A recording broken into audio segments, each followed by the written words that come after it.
നമസ്കാരം. നമ്മളിന്ന് മുരിങ്ങയില കൊണ്ടുള്ള ഒരു അവിയലാണ് ഉണ്ടാക്കാൻ പോകുന്നത്. അതിനായിട്ട് മുരിങ്ങയില പറിച്ച് നല്ലപോലെ കഴുകിയെടുക്കുക.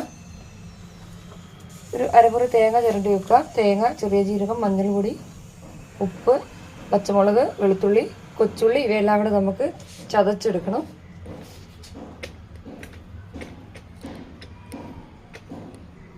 നമുക്ക് ഇതിനായിട്ടുള്ള ഒരു സബോള ഒന്ന് അരിഞ്ഞെടുക്കാം.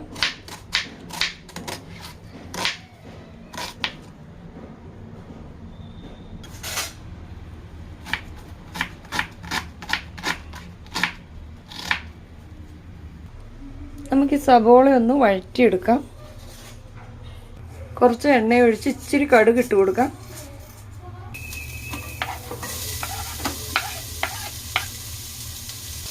ഇതൊന്ന് വഴന്ന് വരുമ്പോഴത്തേനും നമുക്ക് ഈ മുരിങ്ങയില കുഞ്ഞായിട്ട് അരിഞ്ഞെടുക്കാം.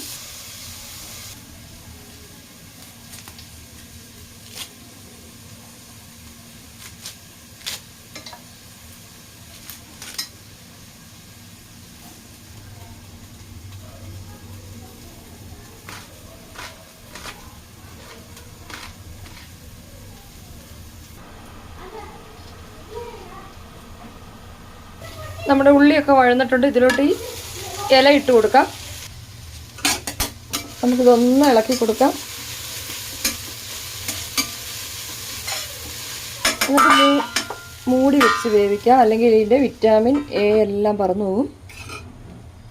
ഇനി നമുക്ക് ഈ തേങ്ങ, ജീരകം, മഞ്ഞൾപ്പൊടി, ഉപ്പ്, വെളുത്തുള്ളി, കൊച്ചുള്ളി ഇവയെല്ലാം കൂടി ഒന്ന് ചതച്ചെടുത്തുകൊണ്ട് വരാം.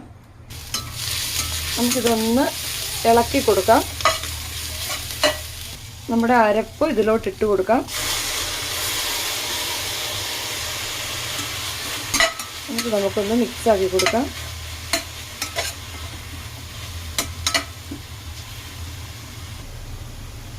ഈ മിക്സിയുടെ ജാറൊന്ന് കഴുകി ഒഴിച്ചു കൊടുക്കാം.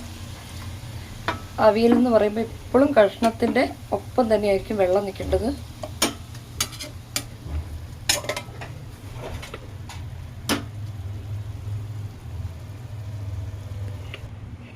ഒന്നുകൂടി ഒന്ന് മൂടി വെച്ച് 1 മിനിറ്റ് വേവിക്കാം.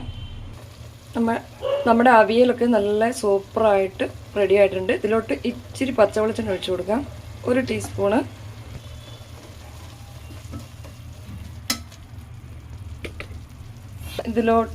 ഇനി നമുക്കിതിലോട്ട് നമ്മൾക്ക് വേവിച്ച് വെച്ച പരിപ്പോ ചക്കക്കുരുവോ എന്ത് വേണമെങ്കിലും ചേർത്ത് കൊടുക്കാം. ഞാനിവിടെ ചക്കക്കുരുവാണ് ചേർക്കുന്നത്.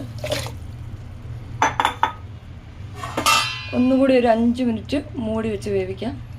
നമ്മുടെ മുരിങ്ങയില ചക്കക്കുരു അവിയൽ ഇവിടെ റെഡി ആയിട്ടുണ്ട്.